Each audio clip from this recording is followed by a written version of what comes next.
A mensagem chegou por texto. Não uma ligação, não uma visita. Uma mensagem fria e formal. Mãe, precisamos conversar. Restaurante Terraço Jardins, sexta às 20 horas. É importante. Luciana. Luciana, minha filha de 42 anos. Uma mulher que costumava me ligar todo domingo, que costumava me visitar com meus netos todo mês, até que parou de fazer isso há aproximadamente 8 meses. As ligações foram ficando mais raras, as visitas desapareceram completamente, e agora isso, uma convocação formal para um restaurante caro. Eu sabia que não ia ser bom. Li a mensagem 3 vezes naquela manhã de segunda-feira. Mas antes de eu continuar, verifique se você já se inscreveu no canal, deixe seu like. E me conte nos comentários de onde você está ouvindo minha história. Quero muito saber até onde ela já chegou.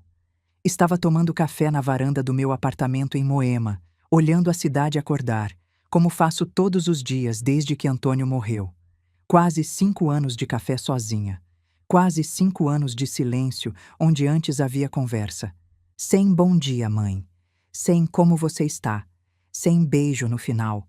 Só aquelas palavras secas, como se Luciana estivesse marcando reunião com uma fornecedora. Deixei o café esfriar entre as mãos. Terraço Jardins. Eu conhecia o lugar de nome, um daqueles restaurantes da Oscar Freire, onde um prato de massa custa o que eu gasto de mercado em uma semana. Não era o tipo de lugar que Luciana costumava sugerir para encontros comigo. Aliás, Luciana não costumava mais sugerir encontros comigo.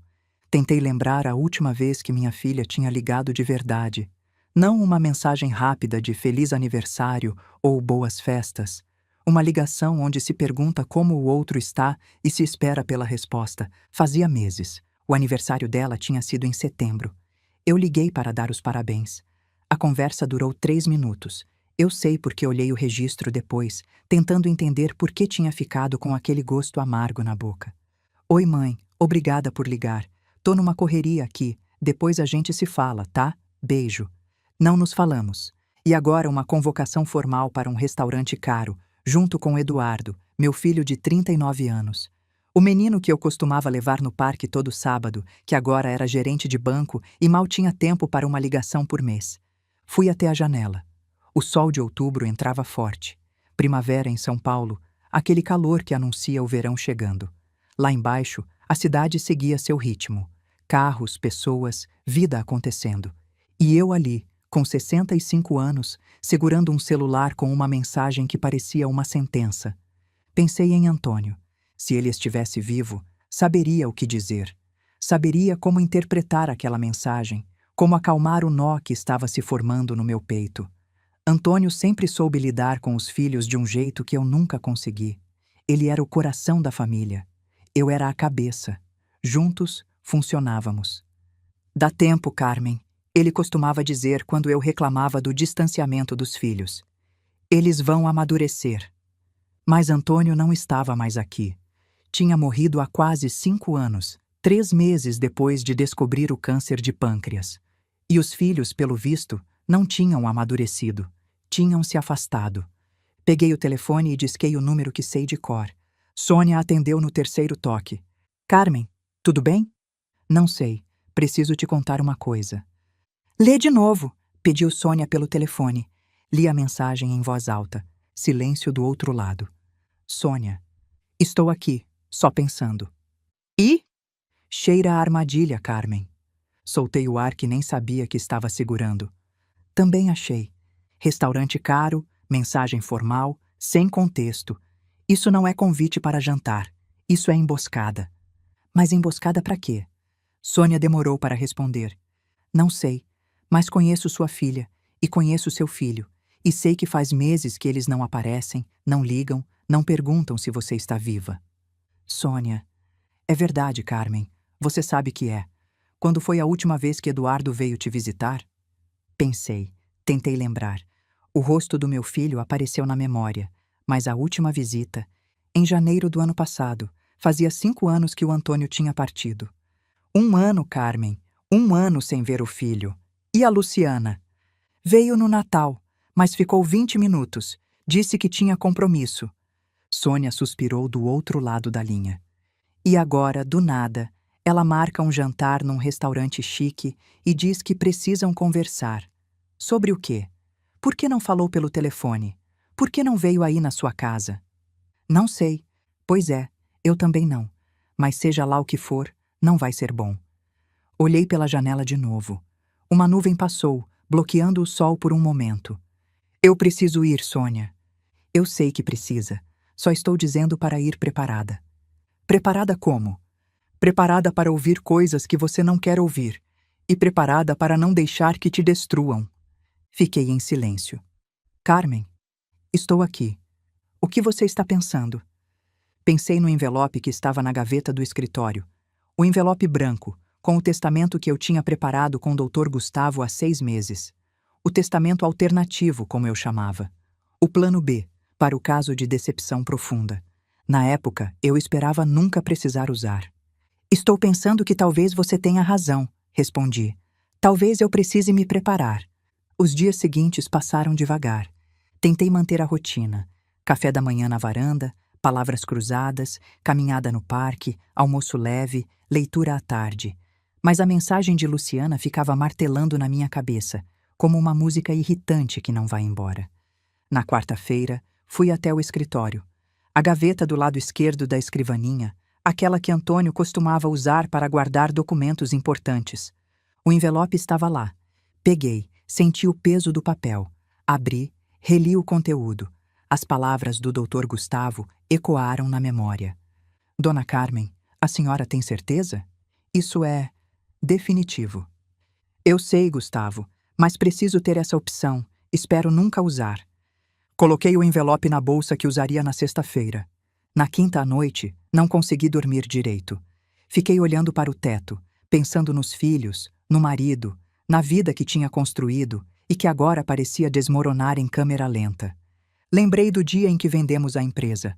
Março de 2019. 34 anos de trabalho, de madrugadas, de sacrifício. Santos e Moreira. Representações comerciais. O nome que Antônio e eu construímos do zero. E, finalmente, a recompensa. 20 milhões de reais depositados na conta. Antônio estava radiante naquele dia. Agora vamos aproveitar a vida, Carmen. Viajar, descansar, curtir os netos. Sorri com a lembrança, e a dor veio junto, como sempre vem. 7 meses depois da venda, Antônio descobriu o câncer. 3 meses depois do diagnóstico, ele se foi. E os filhos? Os filhos foram ao velório, claro. Choraram, me abraçaram, prometeram que estariam sempre por perto. Promessas vazias. Aos poucos, as ligações diminuíram. As visitas ficaram mais raras. Natal virou obrigação de 20 minutos. Aniversário virou mensagem de WhatsApp com emoji de bolo. E agora, uma convocação formal para um restaurante caro. Olhei para o relógio no criado mudo. 3 da manhã. Antônio, sussurrei para o escuro. O que eles vão fazer? O silêncio não respondeu. Sexta-feira, 18 de outubro de 2024. O dia se arrastou. Às 6, comecei a me arrumar. Calça de alfaiataria bege, blusa de seda verde escura. Nada ostensivo. Coloquei os brincos de pérola que Antônio me deu no nosso aniversário de 30 anos. Me olhei no espelho. 65 anos. Cabelos grisalhos, olhos castanhos que já viram muita coisa. Você aguenta isso, disse para o reflexo. Seja lá o que for, você aguenta. Peguei a bolsa. Verifiquei que o envelope estava lá dentro. Às 7h30, saí. A noite estava quente, 27 graus, típico de outubro em São Paulo. O trânsito na Ibirapuera estava tranquilo e cheguei a Oscar Freire em 20 minutos. Estacionei meu Onix prata na rua lateral. O carro tem 6 anos, mas funciona perfeitamente. Nunca vi motivo para trocar. Antônio me ensinou que carro é para andar, não para impressionar. O restaurante Terraço Jardins ficava no 2º andar de um prédio todo de vidro. Subi a escadaria de mármore, sentindo os olhares dos funcionários. Minha roupa era simples demais para aquele lugar. Minha bolsa era barata demais. Meu carro lá embaixo era modesto demais. E daí? Eu não tinha nada a provar para ninguém. Boa noite, senhora. Tem reserva? Estou encontrando minha filha, Luciana Pellegrini. Ah, sim. Ela já está na mesa. Por aqui, por favor. O maître me conduziu pelo salão. Toalhas brancas, taças de cristal, velas em cada mesa. O tipo de lugar onde as pessoas vão para ver e ser vistas, para gastar em uma noite o que muita gente ganha em um mês. Luciana adorava esses lugares. Eu nunca entendi o porquê. A mesa ficava junto à janela, com vista para a rua arborizada lá embaixo. E lá estavam eles, Luciana e Eduardo, meus 2 filhos, juntos, esperando por mim. Senti o estômago afundar. Luciana estava impecável, como sempre. Cabelos castanhos lisos e brilhantes, maquiagem perfeita, vestido de uma cor que provavelmente tinha nome em francês. Bolsa de grife apoiada na cadeira ao lado. Unhas feitas, postura estudada, a imagem de uma mulher bem-sucedida. Pelo menos era a imagem que ela gostava de projetar. Eduardo estava de camisa social e calça escura, mesmo sendo sexta-feira à noite. Meu filho sempre foi mais contido que a irmã, mais quieto, mais inseguro, mais fácil de influenciar. Os 2 tinham taças na mão. Vinho branco para Luciana, uísque para Eduardo. Nenhum dos 2 se levantou quando cheguei. Isso me disse tudo o que eu precisava saber. Mãe, disse Luciana, chegou cedo. Sentei na cadeira vazia, a que ficava de frente para os 2, como se eu fosse a ré num julgamento. Pontualidade é respeito, respondi. Fui educada assim. Sempre tão formal, murmurou Eduardo, girando o uísque no copo sem me olhar nos olhos. Olhei para os 2. Luciana, 42 anos, arquiteta de interiores com escritório próprio. Eduardo, 39, gerente de banco, casado com Fernanda. Aquela nora que nunca escondeu que me achava inadequada, velha demais, simples demais. Esses eram os bebês que eu segurei nos braços, as crianças que eu criei, os adultos que agora me olhavam como se eu fosse uma estranha incômoda. Vocês queriam conversar, eu disse. Estou aqui. Luciana e Eduardo trocaram um olhar. Aquele tipo de olhar que as pessoas trocam quando ensaiaram uma conversa difícil e estão decidindo quem começa. O garçom apareceu, quebrando o momento. A senhora deseja algo para beber? Água, por favor, sem gás. Luciana fez um gesto impaciente, como se minha escolha fosse constrangedora. Mãe, pode pedir o que quiser, a gente paga. Eu sei que posso, e quero água. O garçom anotou e sumiu. O silêncio caiu sobre a mesa como uma toalha molhada. Pesado, desconfortável, difícil de ignorar. Ao redor, o restaurante vibrava com conversas e risadas. Casais jantando, famílias comemorando, gente vivendo suas vidas. E ali, naquela mesa junto à janela, 3 pessoas que compartilhavam sangue, mas pareciam não compartilhar mais nada. Eu esperei. Não seria eu a primeira a falar. Quem tinha convocado a reunião eram eles, que explicassem o motivo. Luciana respirou fundo, endireitou os ombros e começou. Mãe, nós precisamos ser honestos com você. Estou ouvindo. É sobre a nossa relação, a relação entre nós 3. O que tem a nossa relação? Luciana me olhou nos olhos e o que eu vi ali me gelou por dentro. Não era raiva, não era tristeza, era algo pior, era indiferença ensaiada. Ela não funciona mais, disse minha filha, e nós precisamos falar sobre isso.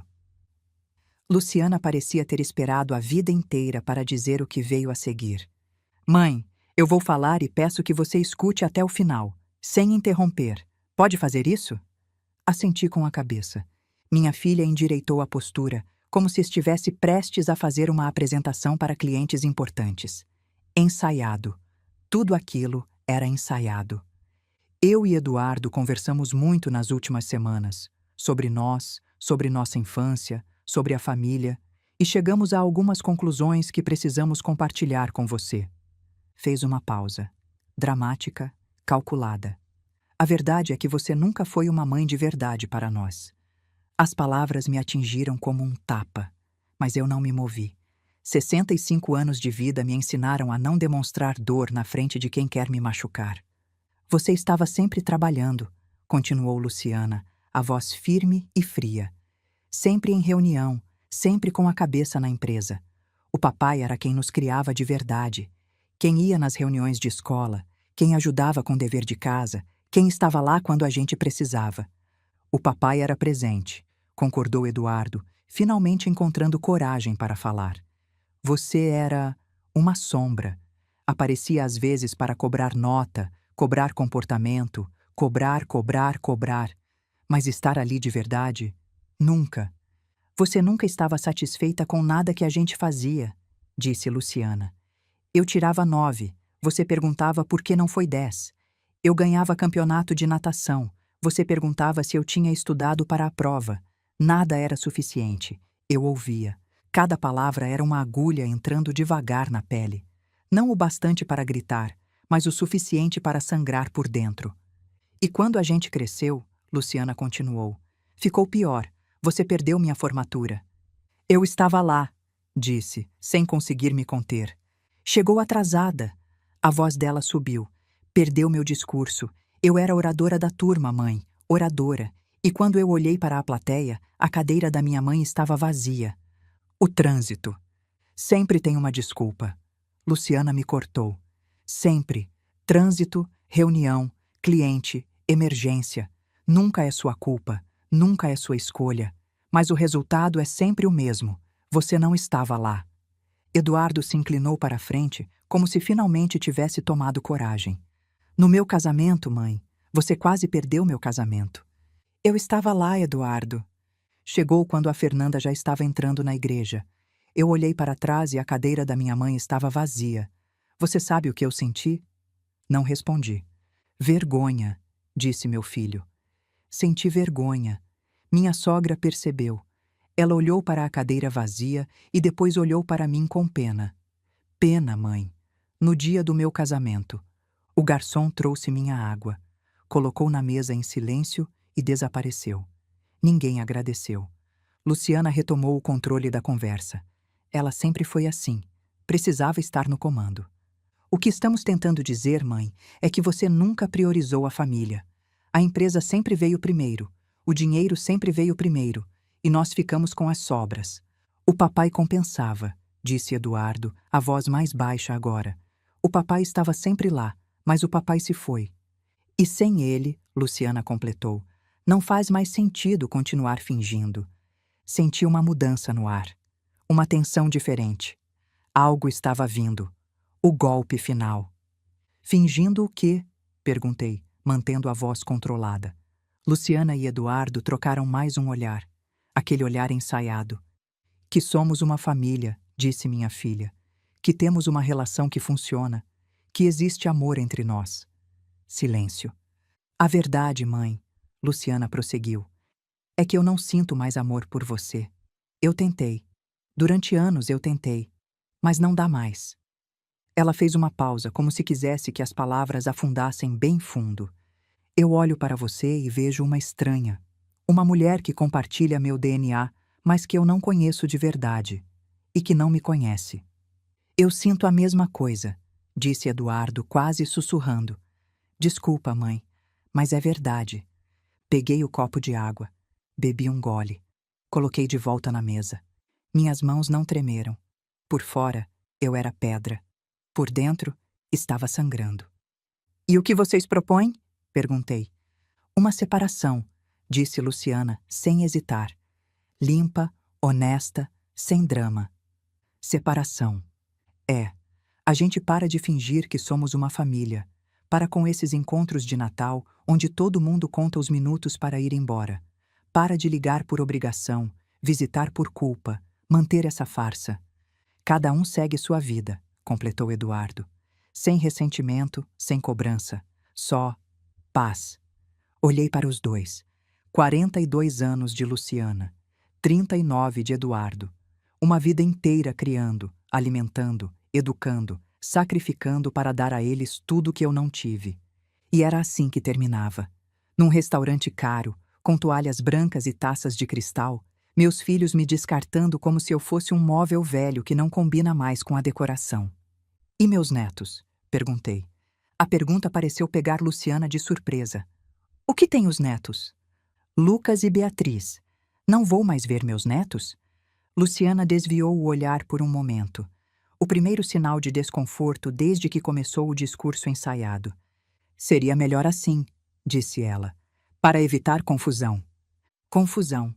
É. Eles são novos, não vão entender essa situação. E sinceramente, mãe, ela me olhou de novo e a frieza tinha voltado. Você não tem relação com eles. Eles mal te conhecem. Lucas me chamou de a senhora do apartamento uma vez, disse Eduardo, como se isso provasse alguma coisa. Ele tinha 7 anos. Não sabia que você era a avó dele. Porque vocês nunca trouxeram ele aqui, eu disse. A primeira nota de emoção escapou na minha voz, e eu me odiei por isso. Porque não fazia sentido, respondeu Luciana rápida. Você não sabe lidar com crianças. Nunca soube. Eles ficavam desconfortáveis aqui. Fechei os olhos por um segundo. Lembrei de Beatriz bebê, nos braços de Antônio. Minha neta caçula, com aqueles olhos grandes e curiosos. Essa menina tem os meus olhos, Carmen. Antônio disse naquele dia. Ela é especial. Lembrei de Lucas pequeno, correndo pelo meu apartamento, e Luciana pedindo para eu não bagunçar a rotina dele, e levando ele embora depois de meia hora. Lembrei de cada visita cortada, cada feriado encurtado, cada desculpa inventada para não me deixar ver meus netos. E agora eles tinham a audácia de dizer que eu não tinha relação com as crianças, como se a culpa fosse minha. Então é isso, eu disse abrindo os olhos. Vocês querem que eu desapareça da vida de vocês.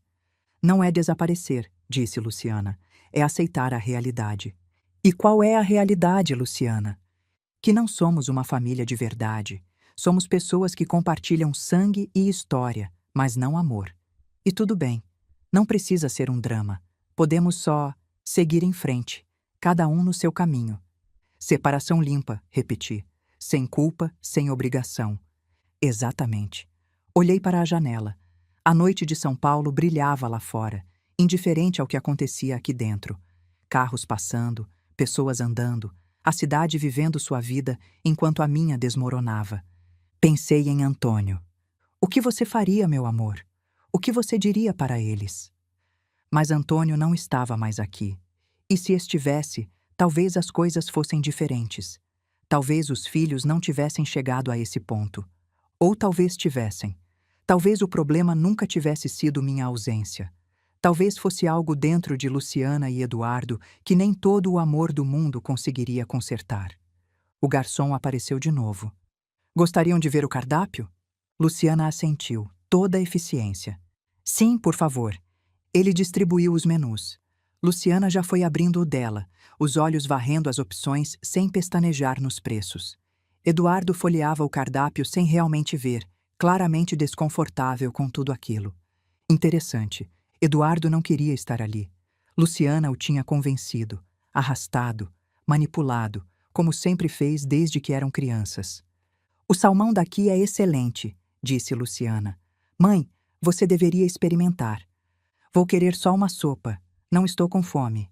Ela deu de ombros como se minha escolha fosse mais uma prova de inadequação. Fizemos os pedidos. Salmão grelhado para Luciana. Filé mignon ao ponto para Eduardo. Sopa de legumes para mim. Quando o garçom se afastou, eu falei: Posso dizer uma coisa agora? Luciana pareceu surpresa. Claro. Vocês têm razão. Os dois me olharam confusos. Sobre o quê? Sobre algumas coisas. Não sobre tudo, mas sobre algumas. Tomei mais um gole de água. Organizei os pensamentos. Eu trabalhei demais. Isso é verdade. Perdi momentos importantes. Cheguei atrasada quando deveria ter chegado cedo. Priorizei a empresa em dias que deveria ter priorizado vocês. Luciana abriu a boca para falar, mas eu levantei a mão. Deixa eu terminar. Ela se calou. Eu fiz isso porque vim da pobreza, Luciana. Você sabe disso, mas não sabe o que significa de verdade. Meu pai era operário, ganhava salário mínimo. Minha mãe lavava roupa para fora para complementar. Eu dormia a infância inteira num quarto do tamanho do seu closet, dividindo cama com 2 irmãs. Fiz uma pausa. Eu passei fome.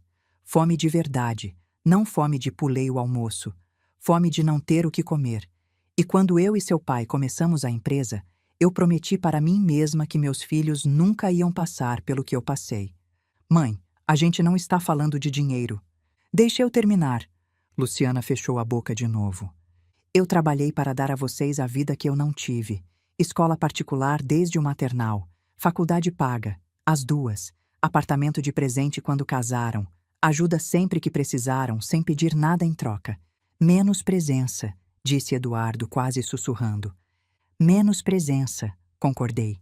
É verdade, e por isso eu sinto muito. Silêncio. Luciana e Eduardo me olhavam, esperando o mas. Eles sabiam que tinha um mas. Mas vocês também estão errados sobre muita coisa. Luciana enrijeceu. Errados como? Eu estava na sua formatura, Luciana. Eu estava lá. Vi você subir no palco. Vi você fazer o discurso. Vi você receber o diploma. Eu chorei naquele dia de tanto orgulho. Mas você chegou atrasada. 15 minutos atrasada. Porque teve um acidente na 23 de maio que parou o trânsito. Eu saí de casa com 2 horas de antecedência. 2 horas, Luciana. Você acha que eu queria me atrasar? Você acha que não tentei? Você poderia ter saído mais cedo ainda. E você poderia ter me dado o benefício da dúvida. Uma vez. Uma única vez na vida. Mas não. Você guarda esse atraso há 20 anos como se fosse prova de que eu não te amava. Como se 15 minutos apagassem uma vida inteira. Luciana não respondeu. Me virei para Eduardo. E você? No seu casamento. Eu estava lá. Sentei na primeira fila. Vi você trocar alianças com Fernanda. Vi vocês serem declarados marido e mulher. Eu estava lá, Eduardo. Mas você quase me atrasei, porque tinha um cliente importante que ligou em cima da hora, e eu tive que escolher. Sabe o que eu escolhi? Ele não respondeu. Escolhi desligar o telefone na cara do cliente e ir para o casamento do meu filho. Perdi o negócio. O cliente fechou com a concorrência no dia seguinte. E eu nunca me arrependi, porque eu estava lá para ver você casar. Eduardo baixou os olhos. Mas você só lembra do quase. Só lembra que eu quase me atrasei. Não lembra que eu estava lá. Não lembra que eu escolhi você. Olhei para os dois. Vocês passaram a vida construindo uma história sobre mim. Uma história onde eu sou a vilã, a mãe ausente, a mulher que amava mais dinheiro que os filhos. E toda vez que acontecia alguma coisa que não encaixava nessa história, vocês ignoravam. Ou distorciam. Ou simplesmente esqueciam. Isso não é justo, disse Luciana. A gente não inventou nada. Não inventaram, mas selecionaram. Pegaram os momentos ruins e transformaram na história inteira. Jogaram fora os momentos bons como se não contassem. Respirei fundo. Mas vocês são adultos, 42 e 39 anos. Se essa é a história que querem contar sobre mim, eu não posso impedir. O garçom trouxe a comida. Salmão reluzente de manteiga, filé mignon sangrando no ponto, minha sopa modesta soltando vapor. Ninguém tocou em nada. Então você não aceita a separação? Perguntou Luciana. Olhei para minha filha. Eu não disse isso. Então o quê? Estou processando, Luciana. Vocês acabaram de dizer que não me amam e querem me cortar da vida de vocês. Me deem 1 minuto. Ela teve a decência de parecer levemente envergonhada, mas só levemente. Eduardo continuava olhando para o prato intocado. O restaurante zumbia ao nosso redor. Na mesa ao lado, uma família comemorava alguma coisa. Bolo, velas, parabéns para você, cantado em coro desafinado. Olhei para aquela família. Pai, mãe, filhos adolescentes rindo. Será que eram felizes de verdade? Ou também tinham seus segredos, seus ressentimentos, suas facadas guardadas para o momento certo? Mãe! Chamou Luciana. Voltei minha atenção para ela. Vocês querem a separação limpa, eu disse. Querem seguir em frente, cada um com sua vida, sem obrigação. É o que faz mais sentido. E os netos? Vocês querem que eu suma da vida deles também? Luciana hesitou pela primeira vez. Seria mais fácil. Para quem? Para todo mundo. Assenti devagar. Entendo. Peguei minha bolsa que estava pendurada na cadeira. Luciana e Eduardo se entreolharam, confusos. Você vai embora? Perguntou Eduardo. Ainda não. Abri a bolsa. Tirei o envelope branco. Antes de qualquer decisão, quero mostrar uma coisa para vocês. Coloquei o envelope na mesa, entre os pratos intocados. Luciana olhou para o papel como se fosse uma bomba. De certa forma, era. O que é isso? Perguntou ela. Abra e leia. Mãe, a gente não precisa de drama. Não é drama, é informação. Abre. Luciana pegou o envelope com cautela, como se pudesse morder. Abriu, tirou os documentos, começou a ler. Eu observei o rosto dela mudar. Primeiro, confusão. Depois, incredulidade. Depois, algo que parecia pânico. "O que é isso?" ela repetiu, mas agora a voz estava diferente. Lê em voz alta, para o Eduardo também ouvir. Luciana engoliu em seco. Olhou para o irmão, depois para mim, depois para o documento, e começou a ler. Última vontade e testamento de Carmen Lúcia Moreira Santos. Revisão de setembro de 2024. Eduardo se endireitou na cadeira. Luciana continuou, a voz cada vez mais fraca. "Eu, Carmen Lúcia Moreira Santos, brasileira, viúva, residente em São Paulo, em pleno gozo de minhas faculdades mentais, declaro que este é meu testamento." Ela pulou alguns parágrafos legais, os olhos correndo pelo documento até encontrar o que importava. Patrimônio total estimado, 38 milhões de reais. Silêncio absoluto. Eduardo arrancou o documento das mãos da irmã. 38 milhões? Isso não pode estar certo. Eu não disse nada. Deixei que lessem. Luciana pegou o papel de volta, as mãos visivelmente tremendo agora. Composição do patrimônio. Aplicações financeiras e investimentos, 22 milhões de reais. Imóveis comerciais, 2 salas em Pinheiros, 4 milhões de reais. Imóvel residencial, apartamento em Moema, 2 milhões de reais. Outros ativos, 10 milhões de reais. Ela parou de ler. Me olhou. "Mãe, você tem 38 milhões de reais?" "Continua lendo", eu disse. "A parte que interessa vem agora." Luciana voltou os olhos para o papel. As mãos tremiam tanto que o documento chacoalhava. "Distribuição do patrimônio após meu falecimento", ela leu. "A meus filhos, Luciana Santos Pellegrini e Eduardo Santos Ribeiro, deixo a quantia de 5 mil reais para cada um, destinada exclusivamente ao custeio de meu funeral, caso optem por providenciá-lo." Ela parou. 5 mil reais? Continua. "O restante de meu patrimônio será distribuído da seguinte forma: Fundação de Pesquisa do Câncer do Hospital Sírio-Libanês, 15 milhões de reais. Caritas Brasil, para assistência a famílias em situação de vulnerabilidade, 10 milhões de reais. Fundo de Bolsas de Estudo, Antônio e Carmen Santos, para jovens de baixa renda em universidades públicas e privadas, 10 milhões de reais. Reserva para despesas administrativas e contingências, 3 milhões de reais." Luciana largou o papel na mesa como se queimasse. "Você está dando 38 milhões para a caridade", disse Eduardo. 38 milhões, e a gente recebe 5 mil. "Cada um", eu corrigi. 5 mil cada um, para o funeral. Mas... Luciana parecia ter perdido a capacidade de formar frases completas. "Mãe, isso é loucura. Você não pode." "Posso", eu disse. "É meu dinheiro. Trabalhei a vida inteira por ele. Posso fazer o que quiser." "Mas você mora num apartamento de 80 metros quadrados, dirige um Onix velho, usa roupa de shopping popular. E daí? E daí que a gente achava, a gente pensava. Que eu não tinha mais nada", completei. "Que o dinheiro tinha acabado. Que vocês estavam fazendo um favor em me aguentar todos esses anos, esperando que eu morresse logo para se livrarem do fardo." Luciana ficou branca. "Não foi isso que..." "Foi exatamente isso", eu disse. "Eu deixei vocês acreditarem que eu tinha pouco. Queria ver quem vocês eram de verdade quando não tinha herança em jogo. Agora eu sei." Eduardo parecia em choque.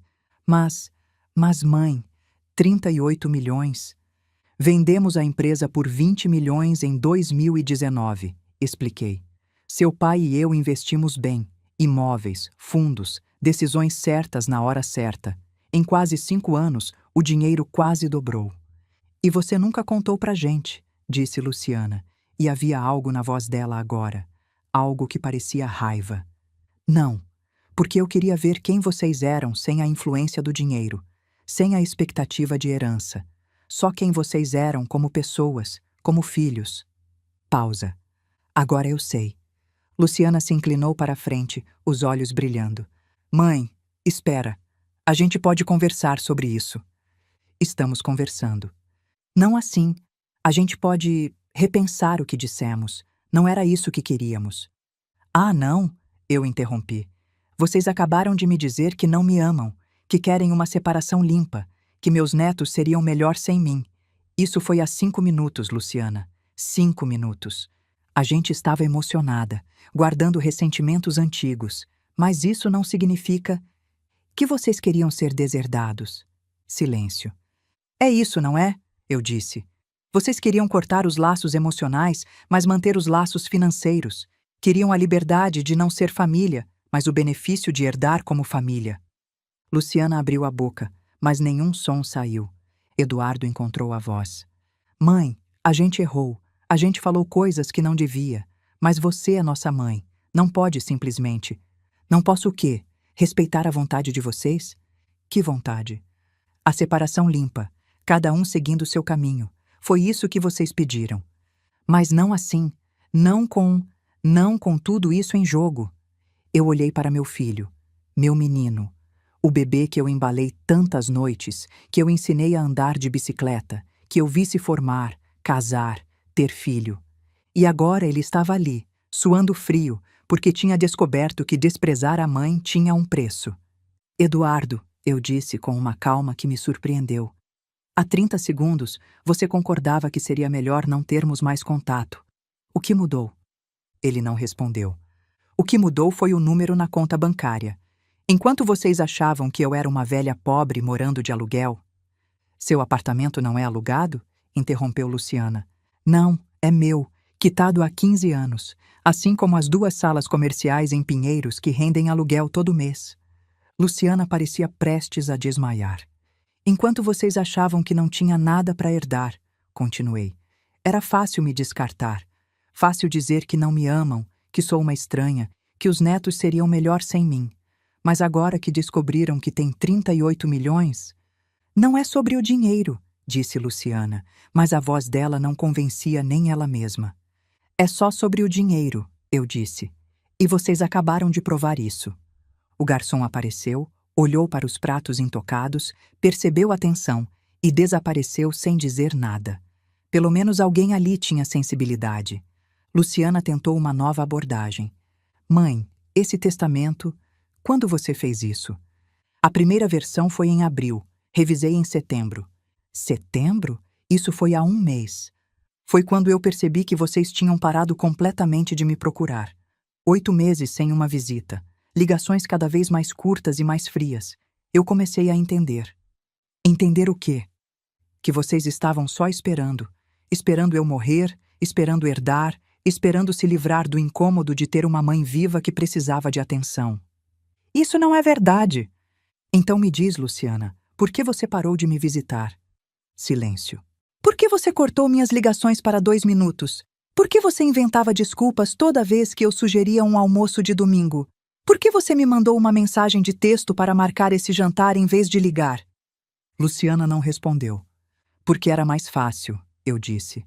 Mais fácil ir me apagando aos poucos. Mais fácil me reduzir a uma obrigação, depois a um incômodo, depois a nada. Vocês achavam que eu não percebia, mas eu percebia tudo. Peguei minha bolsa, guardei o envelope de volta. E agora vocês têm exatamente o que pediram. Uma separação limpa. Mãe, não! Eduardo quase gritou. Algumas pessoas nas mesas próximas olharam. A gente pode resolver isso. Pode voltar atrás. Voltar atrás no quê? Nas coisas que disseram? Não dá, Eduardo. Palavras não se desfalam. Mas a gente não quis dizer. Quiseram sim. Vocês ensaiaram isso, planejaram, escolheram um restaurante caro para eu não fazer escândalo. Pensaram em cada detalhe. Olhei de um para o outro. O único detalhe que vocês não pensaram foi que a mãe, ausente e fria, tinha passado os últimos 5 anos observando, esperando, querendo acreditar que vocês iam voltar a ser os filhos que eu criei. Mas vocês não voltaram. Vocês pioraram. Luciana tinha lágrimas nos olhos agora, mas eu conhecia minha filha. Conhecia aquelas lágrimas. Eram lágrimas de frustração, não de arrependimento. Lágrimas de alguém que viu o plano dar errado. Mãe, por favor, ela disse. Não faz isso com a gente. Eu não estou fazendo nada com vocês. Vocês fizeram isso sozinhos. Mas é muito dinheiro. Ah, agora é sobre o dinheiro? Pensei que não fosse. Luciana se calou. Eu me levantei da mesa. Aonde você vai? Perguntou Eduardo. Para casa. Estou cansada. Mas a gente precisa conversar. Já conversamos. Vocês disseram o que queriam dizer. Eu mostrei o que precisava mostrar. Está tudo muito claro agora. Tirei algumas notas da bolsa. R$ 200. Coloquei na mesa. Isso cobre minha água e a sopa que eu não comi. Mãe, espera. Não. Minha voz saiu mais firme do que eu esperava. Vocês queriam paz? Vocês queriam cada um seguir seu caminho? Pois agora tem. Olhei para os dois pela última vez. Meus filhos, minha carne e meu sangue. As pessoas por quem eu tinha trabalhado, sacrificado, sonhado. E tudo que eu via agora eram dois estranhos calculando quanto tinham acabado de perder. Os 38 milhões vão para quem precisa de verdade, eu disse. Pesquisa de câncer, para que outras famílias não percam quem amam como eu perdi o Antônio. Caridade, para ajudar gente que passa fome como eu passei. Bolsas de estudo, para dar oportunidade a jovens como eu fui um dia. Dei um passo para trás. E vocês dois vão receber R$ 5.000 cada, para o funeral, se quiserem ir. Mãe, boa noite. Aproveitem o jantar.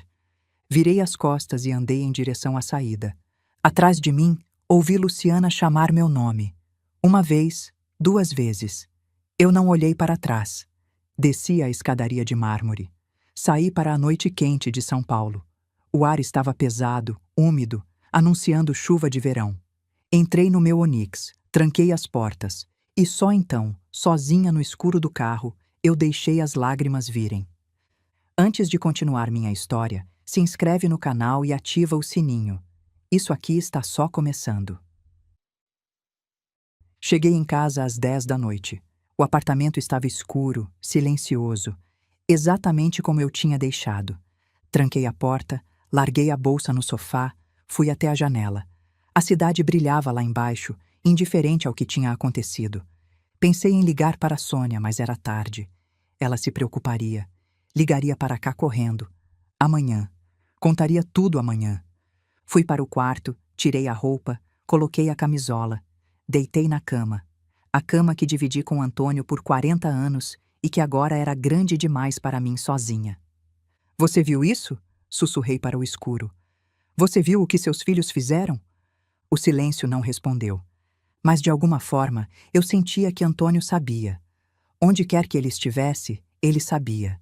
E pela primeira vez em muito tempo, eu não estava com raiva dele por ter me deixado. Eu estava com raiva dos filhos por terem me feito sentir que a culpa era minha. Fechei os olhos e tentei dormir. O sono custou a vir, cheio de imagens do jantar, das palavras de Luciana, do rosto de Eduardo. Mas em algum momento da madrugada, a exaustão venceu. O celular começou a tocar às 6 da manhã. Luciana. Ignorei. Tocou de novo às 6h15. Eduardo. Ignorei. Entre 6h30 e 8 da manhã, meu telefone registrou 23 ligações perdidas. Mensagens começaram a chegar. Mãe, por favor, atende. A gente precisa conversar. Não foi isso que a gente queria. Me liga quando puder, por favor. Li todas. Não respondi nenhuma. O sol de sábado entrava pela janela do quarto. Um dia bonito lá fora, primavera em São Paulo, céu azul e ar quente. Um dia que parecia zombar da tempestade dentro de mim. Levantei, fui até a cozinha, fiz café. A rotina me ancorava. Era a única coisa que eu conseguia controlar. Às 9 horas, liguei para a Sônia. Carmen, o que aconteceu? Você pode vir aqui? Estou saindo agora. Sônia chegou às 10, com pão de queijo e cara de preocupação. Você parece péssima, foi a primeira coisa que ela disse. Obrigada. Conta. Então eu contei. Tudo. O jantar, as acusações, a proposta de separação limpa, a revelação do testamento, a cara de Luciana quando descobriu os 38 milhões, a tentativa patética de voltar atrás. Sônia ouviu em silêncio, os olhos cada vez mais arregalados. Quando terminei, ela soltou um longo suspiro. Meu Deus, Carmen. Eu sei. 38 milhões. Eu sei. E eles não faziam ideia. Ninguém fazia. Era assim que eu queria. Sônia me olhou com algo que parecia admiração. Você planejou isso. Não planejei o jantar. mas planejei estar preparada para quando eles mostrassem quem realmente eram. E eles mostraram, com todas as letras. Sônia se recostou no sofá, processando. E agora? O que você vai fazer? Olhei para o celular que não parava de vibrar com mensagens. Nada. Nada? Eles quiseram separação, eles vão ter. Não vou atender ligação, não vou responder mensagem, não vou abrir a porta se aparecerem aqui. Você consegue fazer isso? Pensei na pergunta. Vou ter que conseguir. Sônia segurou minha mão. E como você está? De verdade? Olhei para minha amiga de 40 anos. A única pessoa no mundo que me conhecia de verdade. Que tinha me visto forte e fraca, feliz e devastada, no topo e no fundo. Doendo, admiti. Dói muito, mas não estou arrependida. Nem deveria estar. Será que eu fui tão má mãe assim, Sônia? Ela apertou minha mão com força. Você estava em cada formatura, pagou cada faculdade. Estava lá quando Luciana teve Lucas, quando Eduardo casou, quando Antônio morreu. Você foi a empresa inteira enquanto Antônio cuidava dos filhos, sim. Mas vocês eram um time. Você trazia o dinheiro, ele trazia a presença. Não é crime dividir funções. Mas eles disseram o que queriam acreditar, porque é mais fácil culpar você do que admitir que eles é que são ingratos, mesquinhos e interesseiros. Senti os olhos marejarem. A Luciana estava chorando quando eu saí. Lágrimas de crocodilo. Você acha? Carmen, ela passou o jantar inteiro te atacando. Disse que não te ama, que você é uma estranha, que seus netos seriam melhor sem você. E de repente, quando descobre que tem dinheiro, começa a chorar. Por favor. Sônia tinha razão. Eu sabia que ela tinha razão, mas ainda doía. O que eu faço agora? Perguntei. Agora você vive. Você toma seu café toda manhã, faz suas caminhadas, lê seus livros e deixa eles se afogarem na própria ganância. E se eles vierem aqui? Você não abre a porta. E se insistirem? Você chama a polícia. Olhei para Sônia, surpresa. Polícia? Carmen, eles deixaram claro que não te veem como mãe. Quiseram se separar de você. Pois bem, agora são estranhos. E estranhos que invadem sua privacidade podem ser denunciados. Era um pensamento estranho. Meus próprios filhos como estranhos, como invasores. Mas era a realidade que eles tinham escolhido. Tá bem, eu disse. Não vou abrir a porta. Boa. E não vou responder mensagem. Melhor ainda. Olhei para o celular vibrando mais uma vez. Luciana de novo. Desliguei o aparelho. Pronto, disse. Silêncio. Sônia sorriu. Essa é a Carmen que eu conheço. A semana seguinte foi difícil. Todas as manhãs, eu acordava e ligava o celular só para ver a enxurrada de mensagens. Luciana, Eduardo, às vezes os dois no mesmo minuto. Vozes cada vez mais desesperadas. Mãe, a gente precisa conversar de verdade. Não foi nada do que você entendeu. Por favor, me deixa explicar. Eu te amo, mãe. Sempre amei. Essa última era de Eduardo. Eu li várias vezes. Eu te amo. 3 palavras que eu não ouvia dele há anos. E agora apareciam, mágicas, depois que ele descobriu que eu tinha 38 milhões. Não respondi. Na quarta-feira, fui ao escritório do Dr. Gustavo para confirmar que o testamento estava ativo e blindado. Dona Carmen, ele disse, ajeitando os óculos de armação escura. A senhora tem certeza de que quer manter isso? Se mudar de ideia depois... Não vou mudar de ideia, Gustavo. Eles podem tentar contestar, alegar influência indevida, capacidade mental diminuída. E vão conseguir? Ele negou com a cabeça. Não. O testamento foi feito seguindo todos os protocolos legais. A senhora fez avaliação psiquiátrica recente, tem histórico de decisões financeiras lúcidas e o documento foi testemunhado por profissionais independentes. Qualquer contestação seria rejeitada. E a legítima? Perguntei. Eles não têm direito à metade? A maior parte do patrimônio está em estruturas que não entram no inventário, Dona Carmen. Doações em vida, fundos fiduciários, holdings. O que sobra para a divisão é uma fração pequena. Eles receberiam pouco de qualquer jeito. A senhora só formalizou isso no testamento. Então está resolvido. Dr. Gustavo me olhou por um momento.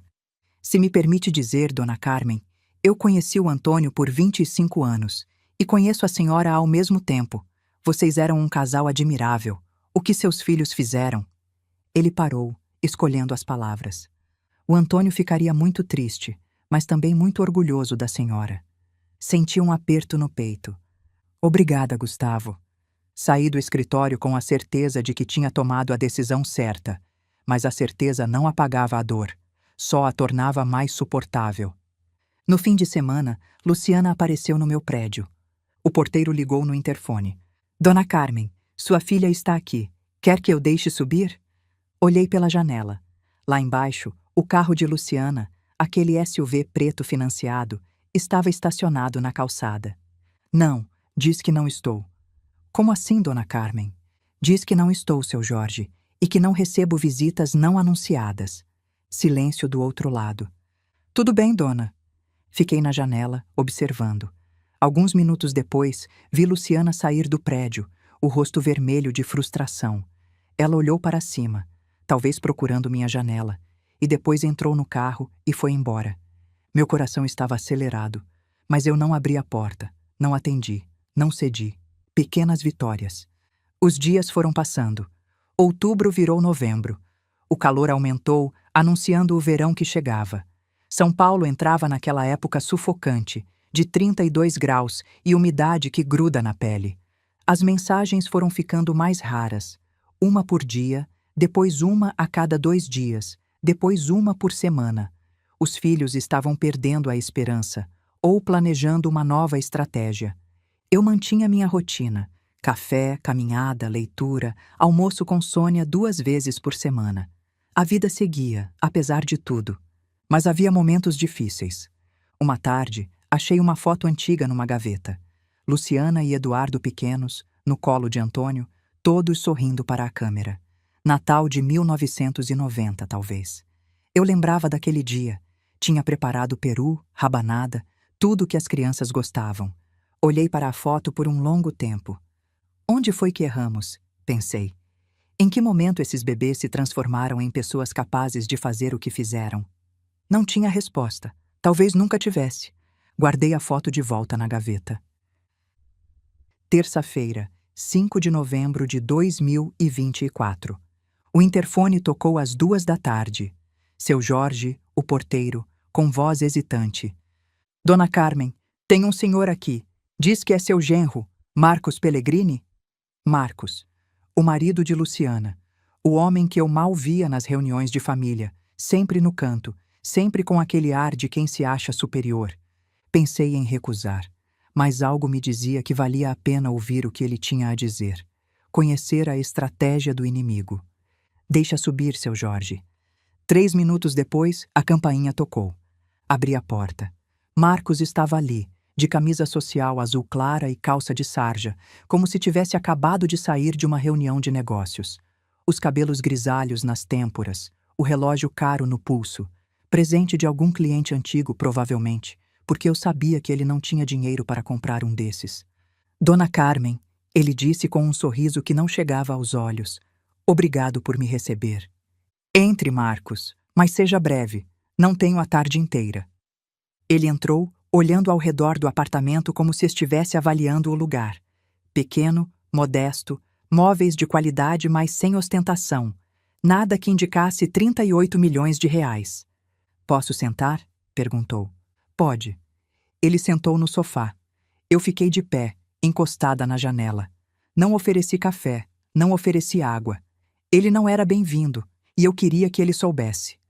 Dona Carmen, começou Marcos, cruzando as pernas com estudada casualidade. Eu vim aqui porque acho que houve um mal-entendido. Mal-entendido. No jantar.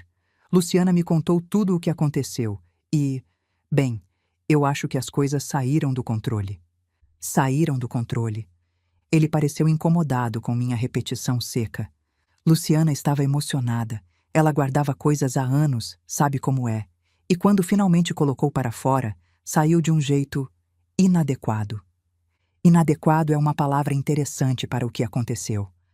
Marcos suspirou, como se eu fosse uma criança teimosa que não entende o óbvio. O que eu estou tentando dizer é que ninguém naquela mesa queria realmente uma separação. Luciana ama a senhora. Eduardo ama a senhora. Eles só precisavam ser ouvidos. Eu olhei para meu genro, aquele homem que eu via uma vez por ano, se tanto, que nunca me perguntou como eu estava, nunca ofereceu ajuda depois que Antônio morreu, nunca tratou minha filha com o respeito que ela merecia. E agora estava ali, no meu sofá, tentando me convencer de que tudo tinha sido um mal-entendido. Marcos, eu disse, quanto você deve atualmente? O sorriso falso desapareceu do rosto dele. Como assim? Sua dívida. Quanto é? 200 mil? 300? Silêncio. 280 mil, eu disse. Aproximadamente. Entre cartões de crédito, empréstimos pessoais e o financiamento do carro que está 4 parcelas atrasado. Marcos tinha ficado branco. Como você sabe disso? Eu sei muita coisa, Marcos. Sei que seu escritório de consultoria perdeu 3 clientes grandes no último ano. Sei que a Casa de Perdizes está há 2 meses de ir a leilão se vocês não pagarem as parcelas atrasadas. Sei que a escola das crianças mandou carta cobrando mensalidades em atraso. Ele abriu a boca, mas nenhum som saiu. Você não veio aqui pela família, continuei. Veio pelo dinheiro. A herança seria a salvação de vocês, não seria? 38 milhões divididos por 2 filhos, 19 milhões cada. Dava para pagar todas as dívidas e ainda sobrava muito. Dona Carmen, eu... Só que não vai ter herança, Marcos. Não para vocês. E agora você vai voltar para casa e contar para a Luciana que a tática do mediador bondoso não funcionou. Marcos se levantou, o rosto vermelho. De vergonha ou de raiva, eu não sabia dizer. A senhora está cometendo um erro, disse ele, tentando parecer ameaçador. O único erro que eu cometi foi criar filhos que achavam que podiam me descartar e ainda herdar meu dinheiro. Mas esse erro eu já corrigi. Fui até a porta e abri. Vá embora, Marcos, e não volte. Se você ou qualquer membro da sua família aparecer aqui de novo sem convite, eu chamo a polícia. Ele me olhou por um longo momento. Depois, sem dizer mais nada, passou por mim e saiu. Fechei a porta. Minhas mãos tremiam, mas não de medo, de adrenalina, de satisfação. Pequena vitória número 2. Liguei para Sônia assim que Marcos foi embora. Você não vai acreditar no que acabou de acontecer. Contei tudo. Sônia riu, aquela risada alta e sem vergonha que eu conhecia há 40 anos. Carmen, você é uma fera. Como você sabia das dívidas dele? Eu tenho meus contatos, Sônia. Quando você vive 65 anos e constrói uma empresa, você conhece gente. E quando você tem dinheiro de verdade, as pessoas te contam coisas. E ele não desconfiou? Antes do jantar, quero dizer. Ninguém desconfiou. Eu e Antônio sempre vivemos de forma modesta. Nunca ostentamos nada. Para o mundo, éramos só um casal de aposentados vivendo de pensão. Gênios! Vocês dois eram gênios! Sorri, apesar de tudo. Antônio dizia que dinheiro é ferramenta, não troféu. Eu concordava. E agora? Acha que eles vão desistir? Pensei por um momento. Não, Marcos foi só a primeira tentativa. Vão tentar outras coisas. Como o quê? Não sei ainda, mas eu vou estar preparada. 2 semanas se passaram depois da visita de Marcos. 2 semanas de silêncio relativo. As mensagens de Luciana e Eduardo continuavam chegando, mas menos frequentes agora. Eles estavam se reagrupando, planejando o próximo movimento. E eu mantinha minha rotina: café, caminhada, leitura. Mas havia algo que me incomodava, uma dúvida que não queria ir embora. Numa tarde de sábado, sozinha no apartamento, peguei o celular nas mãos. Olhei para o número de Luciana na agenda e pensei em ligar. Pensei em dizer: filha, será que a gente não pode conversar de verdade? Sem acusações, sem testamento, sem dinheiro, só nós duas? Meu dedo pairou sobre o botão de chamada. E se eu estivesse errada? Pensei. E se todo mundo tivesse razão? Luciana, Eduardo, talvez até Antônio lá no começo. E eu realmente tivesse sido uma mãe ausente? Uma mulher que escolheu a empresa em vez dos filhos? A dúvida me corroía. 65 anos de vida, e eu ainda não sabia se tinha feito as escolhas certas. O dedo continuou suspenso sobre o botão. Liga! disse uma voz dentro de mim. Liga e conversa. Talvez ainda dê tempo. Respirei fundo. Fechei os olhos.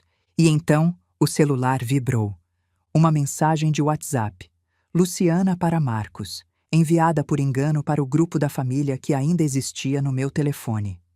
Marcos, minha mãe não atende. Você precisa tentar de novo. Diz para ela que a gente mudou, que a gente ama ela. Fala qualquer coisa. Se a gente não reverter esse testamento, a casa vai a leilão mês que vem. Não podemos perder essa herança. Li a mensagem 3 vezes. Herança. Não mãe. Não família. Não amor de verdade. Herança. O dedo se afastou do botão de chamada. A dúvida evaporou como névoa ao sol da manhã. Não era eu quem estava errada. Nunca tinha sido. Eram eles. Sempre foram eles. Deletei o grupo da família. Na véspera do dia 23 de novembro, a campainha tocou. Abri a porta sem verificar pelo olho mágico. Erro meu. Era Lucas, meu neto de 17 anos. Ele estava ali, desconfortável, com fone de ouvido no pescoço e celular na mão. Alto, magro, cabelos modernos, tênis de marca. A imagem de um adolescente típico de família classe média alta. Oi, vó, disse ele, sem me olhar nos olhos. Meu coração se apertou. Fazia quanto tempo que eu não via esse menino? 1 ano? Mais? Lucas, que surpresa! Entre! Ele entrou, olhando ao redor com o mesmo ar avaliador que Marcos tinha tido.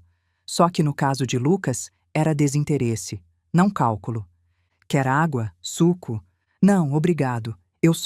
A mãe pediu para eu vir. Ah, então era isso. A mãe pediu. É. Ela disse que vocês brigaram e que seria legal se eu viesse te visitar. Sentei no sofá, indicando para ele fazer o mesmo. Lucas sentou na beirada da poltrona, como se quisesse poder levantar e fugir a qualquer momento. Lucas, eu disse, você sabe por que sua mãe e eu estamos brigadas? Ele deu de ombros. Mais ou menos. Ela disse que foi um mal-entendido. Mal-entendido. É a 2ª vez que eu ouço essa palavra essa semana. Ele me olhou confuso. O que realmente aconteceu, vó? Pensei em como responder. Lucas era um menino, 17 anos, ainda no colégio. Não era justo jogar nele o peso do que os pais dele tinham feito. Sua mãe e seu tio disseram algumas coisas dolorosas para mim, respondi. Coisas que não podem ser desfeitas. Tipo o quê? Isso é entre nós, adultos. Você não tem culpa de nada. Ele pareceu aliviado com essa resposta. Tá. Então, vocês vão fazer as pazes? Não sei, Lucas. Talvez não. Mas você é a minha avó. Olhei para o menino, o neto que eu mal conhecia, porque a filha nunca deixou a gente criar um vínculo de verdade. Sou, e sempre vou ser, mas isso não significa que eu tenho obrigação de aceitar ser tratada de qualquer jeito. Lucas não respondeu. Olhou para o celular, provavelmente desejando estar em qualquer outro lugar. Lucas, você pode ir embora se quiser. Eu sei que você não queria estar aqui. Ele levantou rápido, rápido demais. Desculpa, vó, é que eu tenho prova amanhã e... Tudo bem, vai estudar. Ele foi até a porta, aliviado, mas antes de sair, parou e se virou. Vó? Sim? Eu não sei o que aconteceu de verdade, mas... Desculpa, por qualquer coisa. Senti os olhos marejarem. Obrigada, Lucas. Boa sorte na prova. Ele assentiu e foi embora. Fechei a porta e fiquei ali por um momento, encostada na madeira. Luciana tinha mandado o próprio filho como arma emocional. Tinha usado um adolescente para tentar me manipular. E o pior, quase tinha funcionado. Mas eu vi a visita pelo que ela era. Mais uma tentativa desesperada. Lucas não veio porque queria me ver. Veio porque a mãe mandou. Ele não sabia nada sobre mim. Não tinha interesse em saber. Era um estranho com o meu sangue. E a culpa não era dele. Liguei para a Sônia naquela noite. Eles mandaram o menino como arma emocional. O Lucas? É. Apareceu aqui, claramente sem querer estar, repetindo que foi mal entendido e perguntando se vamos fazer as pazes. E você disse o quê? Que não sei, e que ele não tem culpa de nada. Sônia suspirou. Você é boa demais, Carmen. Não sou. Só não quero fazer com ele o que a Luciana fez comigo. transformar filho em ferramenta. E agora? O que eles vão tentar depois? Pensei por um momento. Não sei, mas seja o que for, eu estou pronta. 2 semanas de silêncio. Eu quase achei que tinham desistido. Quase. E você? Acha que eu estou certa em não ceder? Comenta aí embaixo sua opinião. Dezembro chegou quente. 34 graus. O sol de verão castigando São Paulo sem piedade. Eu mantinha minha rotina. Café, caminhada logo cedo antes do calor aumentar, leitura à tarde com o ar-condicionado ligado. A vida seguia, apesar de tudo. As tentativas de contato tinham praticamente cessado. Depois de Marcos e Lucas, Luciana parecia ter entendido que a abordagem emocional não funcionaria. Eduardo tinha desistido antes. Era o mais fraco dos dois. Sempre foi. Mas eu sabia que não tinha acabado. Pessoas desesperadas fazem coisas desesperadas. E 38 milhões de reais era dinheiro suficiente para deixar qualquer um desesperado. Na quarta-feira, 4 de dezembro, recebi uma ligação de Dr. Gustavo. Dona Carmen, temos um problema. Ou melhor, eles têm um problema. O que foi? Fernanda Ribeiro, sua nora, esposa do Eduardo, entrou com um pedido de avaliação psiquiátrica compulsória. Senti o sangue gelar. Ela fez o quê? Está alegando incapacidade mental e influência indevida no testamento. Quer que a senhora seja avaliada por peritos para determinar se estava em pleno gozo das faculdades mentais quando assinou o documento. Sentei no sofá, as pernas subitamente fracas. Fernanda, a nora que mal me olhava nos encontros de família, a advogada fria e calculista que tratava Eduardo como subordinado e a mim como inconveniência. Isso pode funcionar, Gustavo? Não, mas pode ser constrangedor e demorado. O que você sugere? Houve uma pausa do outro lado da linha. Eu sugiro um confronto direto, no território dela. O que você quer dizer? Marque uma reunião no escritório de advocacia dela. Com ela, comigo e quem mais ela quiser trazer. Vamos resolver isso cara a cara. Pensei por um momento. Quando? Amanhã, se possível. Quanto mais rápido cortarmos isso, melhor. Então amanhã, quinta-feira, 5 de dezembro, 11 da manhã. O escritório de advocacia ficava na Avenida Paulista, um daqueles prédios comerciais de vidro e aço que parecem todos iguais. Fernanda trabalhava lá há anos, numa firma grande de direito trabalhista. Provavelmente achava que conhecer advogados lhe dava vantagem. Ela estava errada. Dr. Gustavo me encontrou no saguão. Ele estava de terno escuro, pasta de couro na mão, ar professoral de sempre. 25 anos como nosso advogado, ele conhecia cada centavo do patrimônio, cada decisão que Antônio e eu tínhamos tomado. Pronta? Perguntou.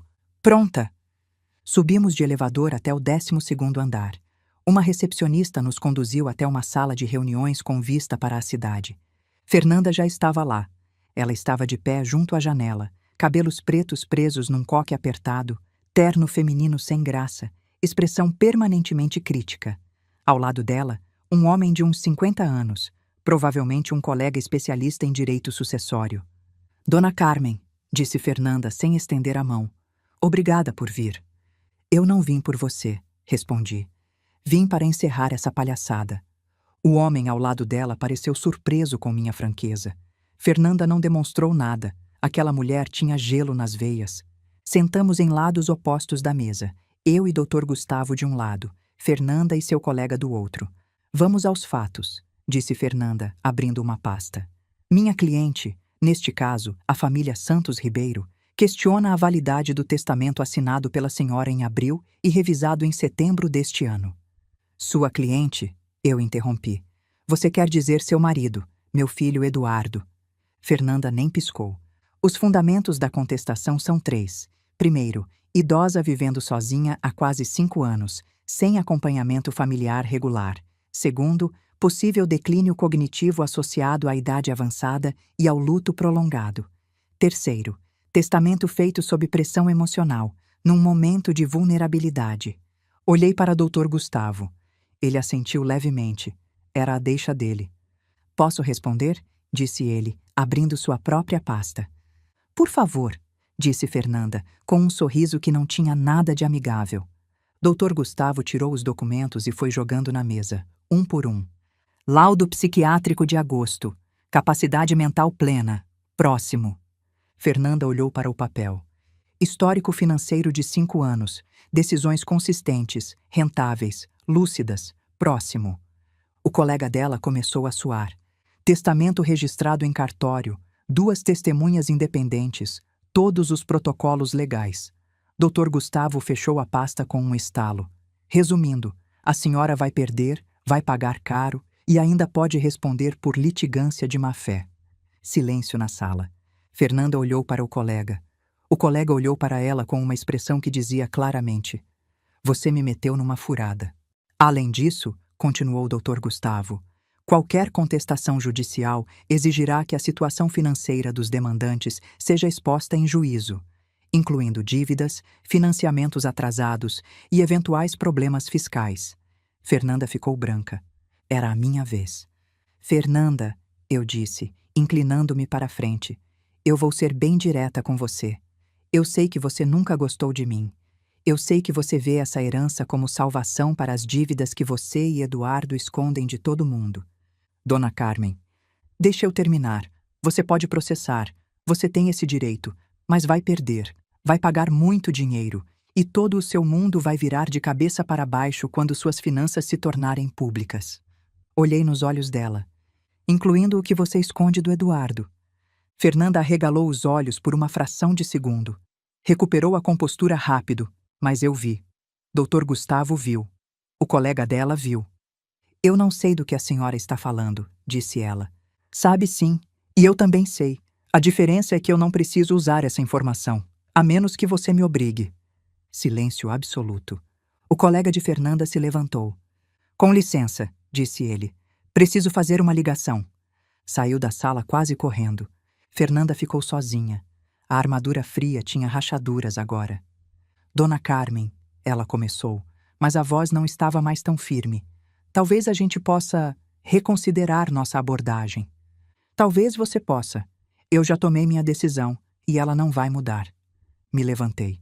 Dr. Gustavo fez o mesmo. "Fernanda, vou ser clara pela última vez. Não me procure novamente. Não mande Eduardo me procurar. Não envie advogados, mediadores, netos ou qualquer outra pessoa. Acabou." Fui até a porta. "E uma última coisa", disse virando para trás. "O Eduardo merecia coisa melhor do que você, mas isso é problema dele, não meu." Saí da sala sem olhar para trás. No elevador, Dr. Gustavo sorriu. "Dona Carmen, em 25 anos de profissão, nunca vi nada igual." "Obrigada, Gustavo. Posso perguntar uma coisa?" "Pode." "O que você sabe sobre a Fernanda? O que ela esconde do Eduardo?" Olhei para ele. "Isso fica entre nós." "Sempre." Respirei fundo. "Ela tem uma conta bancária separada. Dinheiro que desvia há anos sem Eduardo saber. Provavelmente planejando um divórcio eventual ou simplesmente não confiando no marido." "E como você descobriu isso?" "Contatos. Quando você tem dinheiro de verdade, as pessoas contam coisas." O elevador chegou ao térreo. "O Eduardo sabe?" perguntou Gustavo. "Não, e eu não vou contar. Não é da minha conta. Mas poderia usar contra ela." "Poderia. Mas não preciso. Ela já sabe que eu sei. Isso é suficiente." Saímos do prédio para o sol escaldante de dezembro. A Paulista fervilhava de gente, carros, vida. "E agora?" perguntou Gustavo. "Agora eu vou para casa, tomar um café gelado e esperar o Natal." O Natal de 2024 foi diferente de todos os outros. Pela primeira vez em 65 anos, eu não passei o dia 25 de dezembro com a família. Pelo menos, não com a família de sangue. Passei com Sônia. E com os amigos de Sônia. Uma mesa de 8 pessoas, todas acima dos 60 anos, todas com histórias de família complicadas, todas decididas a não deixar que isso estragasse o feriado. Foi bom. Risadas, vinho, peru, rabanada, música antiga tocando no rádio, conversa sobre nada e sobre tudo. Às 9 da noite, quando a festa estava acabando, Sônia me puxou para um canto. "Como você está? De verdade?" Pensei por um momento. Estranhamente bem. É estranho dizer isso, mas estou em paz. Mesmo sem os filhos?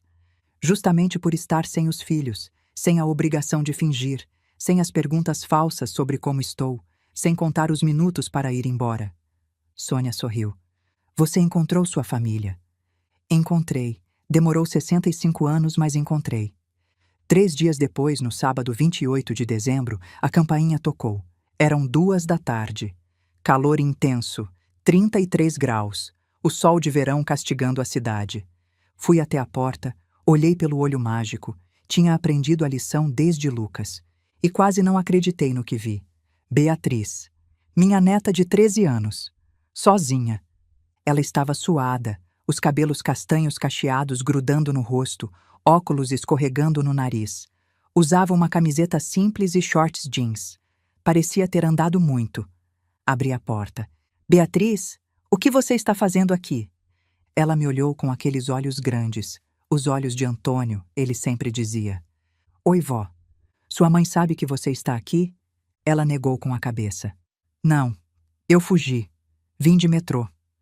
Meu coração se apertou. 13 anos, sozinha no metrô de São Paulo, atravessando a cidade para me ver. Entra, disse. Entra agora. Ela entrou. Fechei a porta.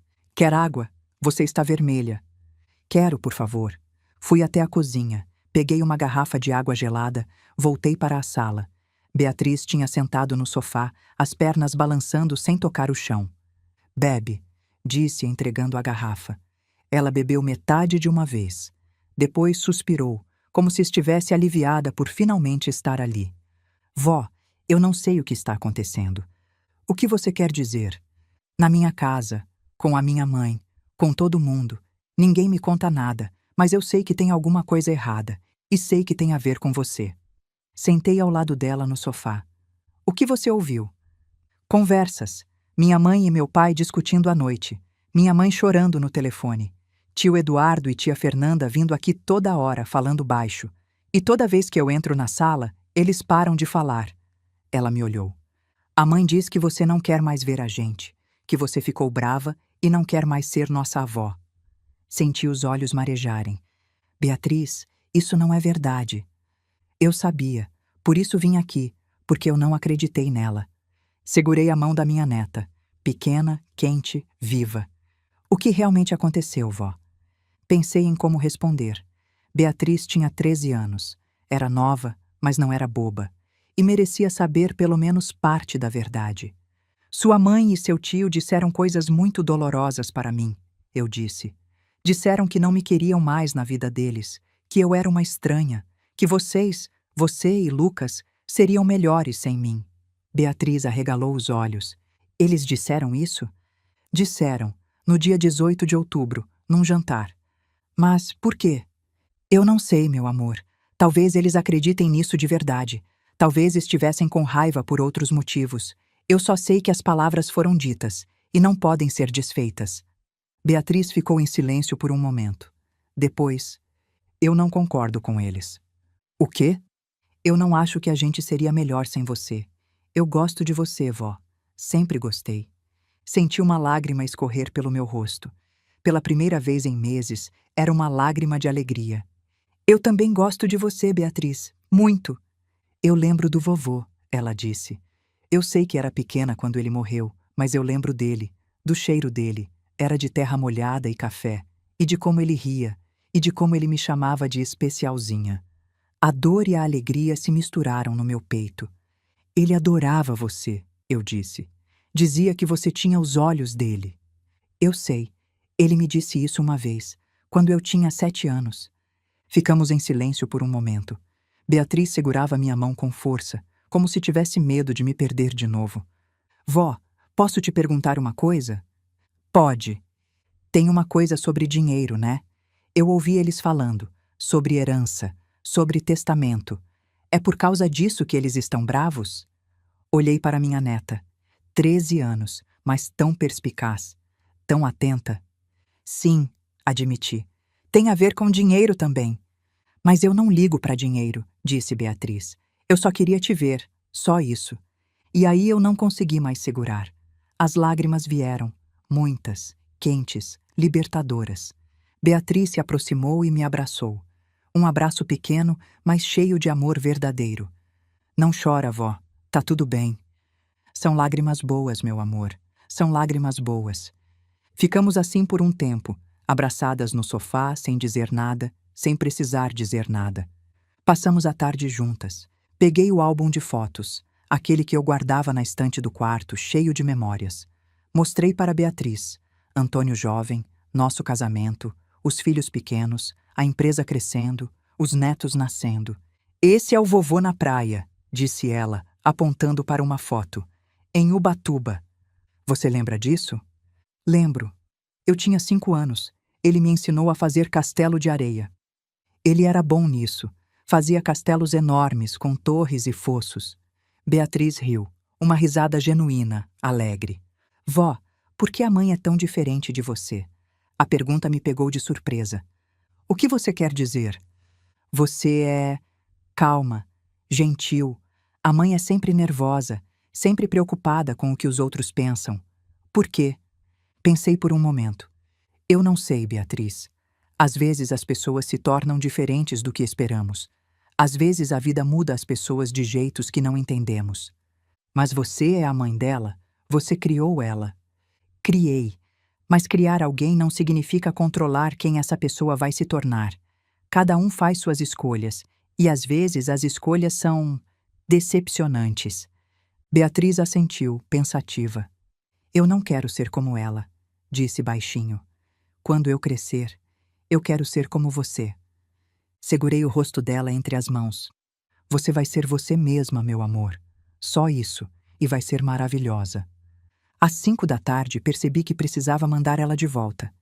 Beatriz, você precisa voltar para casa. Sua mãe vai ficar preocupada. Ela nem percebeu que saí. Estava no telefone brigando com alguém. Mesmo assim, você não pode sumir assim. Beatriz fez uma expressão triste. Posso voltar? Outro dia? Sem eles saberem? Pensei por um momento. Era arriscado. Se Luciana descobrisse, ia fazer um escândalo. Ia usar isso contra mim. Mas olhando para aqueles olhos, os olhos de Antônio, eu não consegui dizer não. Pode, sempre que quiser. Me manda mensagem antes para eu ter certeza de que estou em casa. Beatriz sorriu, o sorriso mais lindo que eu tinha visto em meses. Obrigada, vó. Agora vem, vou chamar um táxi para te levar até perto de casa. Não táxi. Antes de ela descer, dei um abraço apertado. Te amo, vó, ela disse. Eu também te amo, meu amor. Mais do que você imagina. Ela acenou pela janela enquanto o carro se afastava. Voltei para o apartamento. O silêncio era o mesmo de sempre, mas agora parecia diferente. Menos pesado. Mais cheio de possibilidade. Sentei no sofá onde tínhamos passado a tarde. O álbum de fotos ainda estava aberto na mesa de centro, mostrando uma foto de Antônio com Beatriz bebê nos braços. Você viu isso, meu amor? Sussurrei.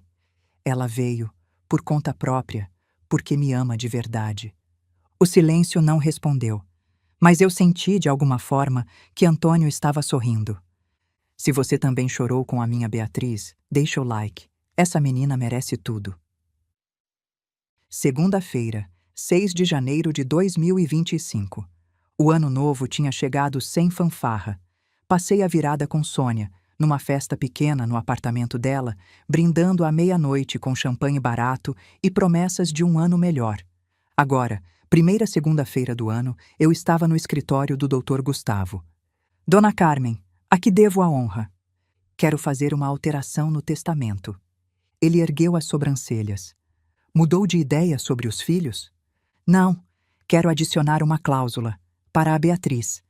Dr. Gustavo recostou na cadeira, interessado. Me conta.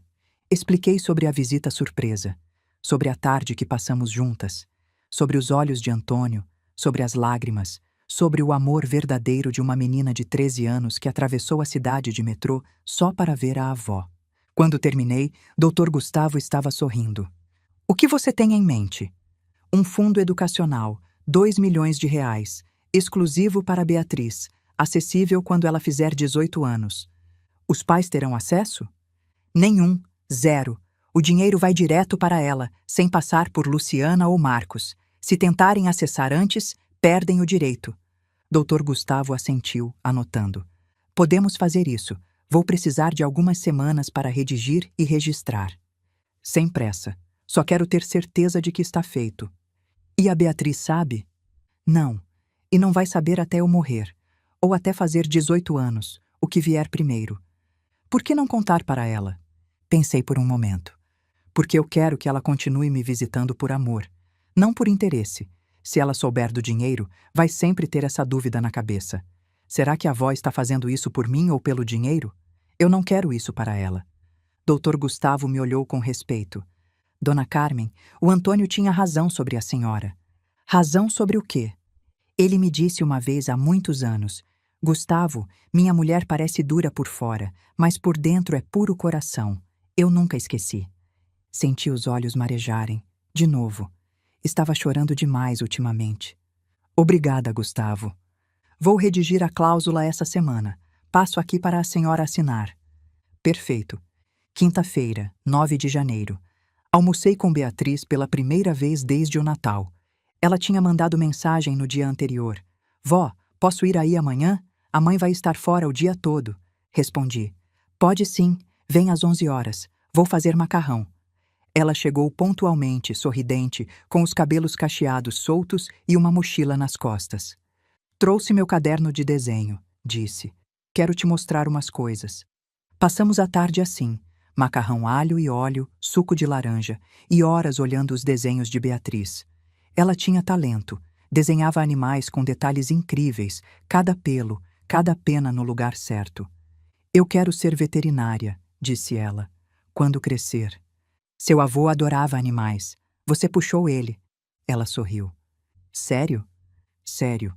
Ele sempre quis ter um cachorro, mas o apartamento não deixava. Então ele ficava horas no parque, fazendo carinho nos cachorros dos outros. Beatriz riu. Isso é muito a cara dele. Às 3 da tarde, quando ela estava prestes a ir embora, eu disse: Beatriz, posso te pedir uma coisa? O quê? Continue vindo me ver, sempre que puder. Mesmo quando eu ficar velha e chata. Ela me olhou com seriedade. Vó, você nunca vai ser chata, e eu sempre vou vir, prometo. Nos abraçamos na porta. Te amo, vó. Eu também te amo, minha especialzinha. Ela sorriu com o apelido de Antônio. Depois entrou no elevador e sumiu. Fechei a porta e encostei nela por um momento. Isso, pensei. Isso é família. Isso é amor. 3 meses depois do jantar, Sônia apareceu no meu apartamento com bolo de laranja e a pergunta de sempre. Arrependida? De nada. A Luciana ainda tenta contato? Parou semana passada. Acho que finalmente entendeu. E o Eduardo? Desistiu primeiro. Sempre foi o mais fraco dos dois. Ficamos em silêncio por um momento, olhando pela janela. O sol de janeiro castigava São Paulo. 32 graus, verão pleno. Sabe o que eu fiz essa semana? Eu disse. Fui ao Sírio-Libanês, conhecer a equipe de pesquisa de câncer. Os 15 milhões que vão para lá podem salvar vidas, Sônia, de pessoas que ainda têm tempo. E a fundação de bolsas? Começa em março. Primeira turma de 10 estudantes, jovens de baixa renda. Tudo em nome do Antônio. Sônia ergueu a xícara de café. A nova fase. A nova fase. Meu celular vibrou. Mensagem de Beatriz. Vó, podemos almoçar domingo? Saudades. Respondi. Claro, meu amor. Restaurante de sempre. Outra mensagem dela. Uma foto. Ela com um gato de rua no colo. Achei ele na praça. Posso levar para casa? A mãe vai surtar, cá. Se a mãe surtar, traz para minha casa. Aqui tem espaço. Sério, vó? VC é a melhor. O celular vibrou mais uma vez. Não era Beatriz, era Luciana. Mãe, eu sei que você está vendo a Beatriz escondido. Isso não vai ficar assim. Li a mensagem, respirei fundo e deletei. Algumas batalhas não valem a energia. E Luciana já tinha perdido a guerra. Sorri. Um sorriso pequeno, mas genuíno. Isso era família. Isso era amor. E isso era suficiente. Se a minha história tocou você, compartilha com alguém que precisa ouvir isso e conta nos comentários. Você conhece alguém como eu? Uma mulher que teve que se proteger da própria família?